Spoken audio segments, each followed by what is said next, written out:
Hey guys, I'm Caleb Giddings for Gun Nuts Media, and today's video is going to be a little different. We're taking a break from our normal gun-related content to talk about something else that I do and something that I get questions about a lot of the time. So today we're going to be talking about my part-time job in the United States Air Force Reserve.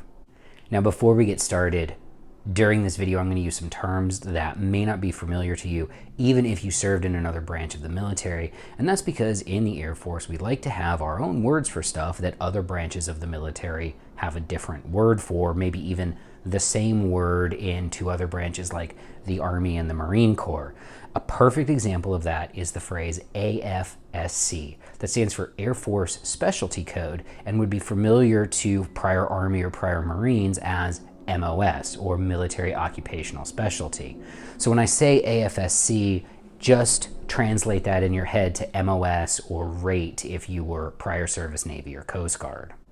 Additionally, I do want to make it very clear that nothing in this video should be construed to represent the opinion of the United States Air Force or official endorsement from any branch of the Air Force or any unit that I'm attached to. This video is entirely for educational and entertainment purposes and represents my own opinions and is based on my own experiences with the Air Force. Now, the question I get asked a lot is, what is it that you do in the Air Force? And by now you might have guessed that by reading the title, but if you haven't, I'm going to go ahead and put on my red hat. My red hat that says Combat Arms on it, which probably raises another question to you if you're familiar with other branches of the military, specifically the ground warfare branches. What the heck is Air Force Combat Arms? And that's a good question because if you are familiar with those other branches, it's a little bit confusing. In the Army or the Marine Corps, your combat arms definition or combat arms MOSs are the ones whose job it is to engage the enemy. So those are your guys like your infantry or your artillery guys and I guess Cav Scouts and stuff like that, right? In the Air Force, we don't use that definition for those types of airmen. We apply the term battlefield airmen to troops whose mission primarily is ground warfare based, but are expected to have contact or engage with the enemy. In the Air Force, battlefield airmen consist mostly of our special operations component. So your PJs, your CCTs, your special reconnaissance guys, those are what we call battlefield airmen. So if that's not combat arms, what is combat arms? In the Air Force, somebody who has the title of Combat Arms Instructor, which is my official title, their responsibility is twofold. The first is to teach marksmanship to all members of the Air Force, regardless of that person's AFSC. The second responsibility is maintenance of all Air Force small arms weapon systems. And that is our focus, is small arms weapon systems. I don't touch things like the cannons in an A-10 or the missiles that go on an F-16. Our focus is entirely on small arms marksmanship, starting at something as small as the M9 pistol and going all the way up to the largest guns in our small arms inventory, the M2 and the Mark 19. Combat arms as a career field is a shred or a subset of security forces. Security forces being the name for the Air Force's military police corps, which has a mission that is unique among military police corps in the entirety of the military, because unlike Army MPs, whose primary mission is law enforcement, the Air Force Security Forces Corps' primary mission is law enforcement on some bases. On other bases, it's installation security. And in deployed environments, it can be ground air-based defense, which is a static ground combat mission. It's very confusing, and there's a lot of history that goes into that, which we're going to get into here in a minute.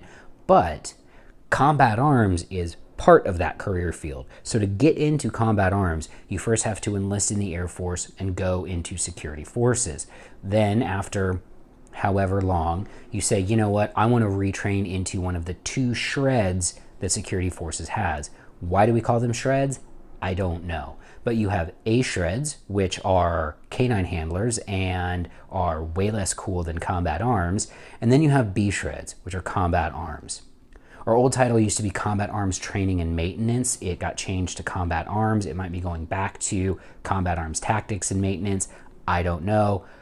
For whatever reason, that keeps bouncing around. We're comfortable with Combat Arms, and a lot of people, especially people who have been around for a while, call us CATM. In fact, CATM is probably the most common thing that you'll hear us referred to because it goes back to the old name, Combat Arms Training and Maintenance. Now that we've established that Combat Arms or CATM personnel are primarily instructors and weapons maintainers, and our mission is to teach, educate, train, and maintain, let's talk a little bit about the history of Combat Arms and how we got to where we are today, and then we'll talk about what Combat Arms looks like today and what it looks like for me as a traditional reservist. To understand the history of Combat Arms, I have to take you way back in time to the Korean War era when General Curtis LeMay was in command of the Air Force.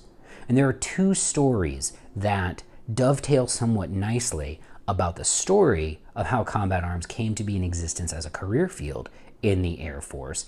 And unfortunately, everybody who could verify the veracity of these details is dead now. So the stories are somewhat apocryphal, and I'm sure that there are bits and pieces of truth in these stories. And the first one we'll talk about happened during the Korean War, and this did actually happen. Some of the more gory details are questionable, but we're talking about the Kempo Air Base Massacre. And you can type that into Google, but it was an incident in World War II where the, at the time, Air Police, which is what security forces was called back then, where the Air Police who were defending this Kempo Air Base in South Korea were overrun and killed to the last man by North Korean and Chinese forces.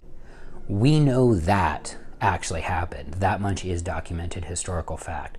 What's not so documented is some of the other things which are interesting, though, and one of them that apocryphally leads to the creation of what would eventually become Combat Arms is that General LeMay was later touring the battlefield at Kempo Air Base, and he saw dead airmen who were not Air Police members, just regular base populace who were trying to fight to defend their base, who were trying to load 45 cal magazines for a 1911 into what at the time was a standard issue carbine for the Air Force, the M2 select fire carbine, which was the really cool version of the M1 carbine.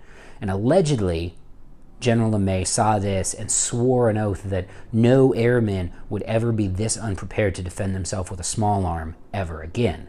And out of that moment, he ordered the creation of SAM-2, or the Small Arms Training Units, which their initial mission was to go from base to base and train up the base populace, your non-combat facing airmen, your fuelers, maintainers, these people who have an incredibly important mission to the Air Force but aren't expected to know how to shoot a gun. So the idea behind the SAM-2 units was to go around to all these air bases and train everybody on how to shoot, how to operate their weapons in the event of another Kempo type situation. And that's the first story about why Combat Arms came to exist. And it's definitely grounded in reality because the Kempo attack did happen and General LeMay did tour that airfield afterwards. So there's probably some kernels of the actual truth in there. But the story I like better is related to that because it is a known fact that General LeMay enjoyed marksmanship competitions. And it's a known fact that General LeMay had a little bit of a rivalry with the Army. At the time, the Air Force was a baby service. We hadn't even existed for 10 years when he was in command. And the apocryphal story that I've heard that I like and that I choose to believe because it's more fun is that General LeMay really, really wanted to beat the Army at Camp Perry. And if you know what Camp Perry is, it's the annual marksmanship championship of service rifles and service pistols. And he wanted to show the Army that airmen could shoot too. And so he used the Kempo Air Base situation as a cover to stand up these SAM-2 units who, while they would go out and train Air Force Base populace on how to shoot and how to maintain their weapons and stuff like that, their other mission, their unofficial mission was for themselves to get good at shooting and go out and beat Army at Camp Perry. And that did actually happen. The Air Force, not team, but an Air Force member, took the top honors at the service rifle match at Camp Perry in the years after SAM-2 was created. So probably both stories are a little bit true, and I think that if you jam them together, you get a good picture of what actually happened. Moving forward from that time, Combat Arms personnel served in every military theater that the Air Force was involved with, including training designated marksmen during Vietnam and deploying in support of Operation Desert Storm. Up until 1997, Combat Arms, CADM, was its own separate AFSC. It wasn't part of anything else. In 1997, as part of a realignment of the force structure of the Air Force, CADM was merged into Security Forces, becoming a shred of Security Forces, along with K9, who became a shred as well, and that's how we are today. Now, some old school Red Hat guys, Red Hats, think that that was a bad thing, and you can argue about that back and forth, but what a lot of people don't know is that if CADM hadn't been merged into Security Forces and become part of that career field, it would have gone away entirely. In the 90s, the Air Force was thinking about getting rid of the AFSC in its entirety and replacing all of us with civilian contractors, which probably would have saved money or something. I don't know. I wasn't around for that, and no one asked me. Regardless, the alignment into Security Forces did save the career field and allows us to continue doing what we do today.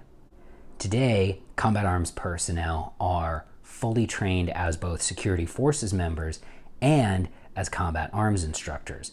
Our pipeline into the military starts with basic training, and then we go through the Security Forces Academy like every other member of Security Forces that wears the beret. Once we've served in Security Forces, we can then opt, as I said earlier, to retrain into Combat Arms, at which point we'll go to the Combat Arms Apprentice course and earn our Red Hat. Today, whether you're active, guard, or reserve, the primary mission of Air Force Combat Arms instructors remains the same. It's to train other members of the Air Force, regardless of their AFSC, on the fundamentals of marksmanship. If it's time for a person to do their qualification, whether that's annual or 3-year or whatever, depending on whether they're getting ready for a deployment or not, they come to a CADM class and we teach them the fundamentals of marksmanship. We teach them how to maintain the weapon in field conditions, and then we take them out and we live fire them on the AFQC, or Air Force Qualification course. Now, because we are also fully certified law enforcement officials within obviously the Air Force structure, because we're Security Forces members, when it comes time to deploy, we very rarely deploy as Red Hats. In fact, most people who are certified Combat Arms instructors, when they deploy alongside our regular Security Forces brothers and sisters. And that gives us an opportunity to have a lot of good job knowledge about that side of the mission as well, because we don't spend a lot of time servicing regular Security Forces. Most of our time is actually focused on the rest of whatever wing our unit is attached to, again with the training piece or with the maintenance of these weapons that we have. To give you an idea of what it's like, and again, this is only on the reserve side, so I'll talk you through one of my drill weekends. So one of my drill weekends, I'll get up and I'll do and I'll go to work, and we'll teach an M4 classroom class all day Saturday, and then Sunday is all day firing. And that's my day. I've got to somehow figure out how to get all of my paperwork and CBTs and all of the other stuff that I need to do squeezed into that day as well, in between teaching. Or maybe I'll have a light day and I won't have a class in the morning, but I'll have an M9 class that's all day Sunday. Or maybe we're doing weapons inspections and we're breaking down all of the trainer mules that we use, because unlike the other branches, most of these people that are coming to us to qualify don't have an assigned weapon. They just come to us, we give them a loaner gun, they qualify, they go back to their unit. So maybe that's what I'm doing. The best thing about it is, from a reservist standpoint, is that I'm always busy. One of the things that I hate whether it's in my civilian career or in the military career, is sitting on my hands doing nothing. And one of the best things about being combat arms, especially in the reserves, is that every weekend I go to drill, I get to do my job. And not everyone can say that. A lot of people in the reserves, in the guard, in the part-time components, when they go to drill, they don't actually get to do their jobs. They get to train to do their jobs. They get to practice doing the job that they're going to do when they deploy, when they get activated, etc. But they don't actually get to do their job. I get to do my job, and I gotta tell you, I really enjoy doing that. Air Force Combat Arms has also given me some great training opportunities. I've had the opportunity through this career field to go to Modus class, to go to Mark 19 class, then go to another Modus Mark 19 maintenance class where we get to really tear these guns apart. I got to shoot live grenades at an old armored personnel carrier out in the desert in Texas. I've gotten the chance to get qualified on every small arms system the Air Force has, from M9s, M4s, M203 grenade launchers, Modus, Mark 19. The only one I'm missing that I'm really trying to work my way into is getting on to our designated marksman platform, the M24, which is the 308 bolt gun, which we will be placing with the M110s here pretty soon. So that's my next career goal, is to get a slot in the ADM course, which I would have had if it wasn't for the Rona. Regardless, I love my job. I love being a combat arms instructor. I think it is the best job in the Air Force, and it's certainly the best job in security forces. I love the fact that I get all of the same law enforcement and ground combat skills training as security forces, but I have this unique job that only people who are certified combat arms instructors can do. If you're interested in becoming a combat arms instructor, shoot me an email at gunnutsmedia@icloud.com, and I will happily answer whatever questions you may have about the career field. I'm Caleb Giddings. Thanks for watching.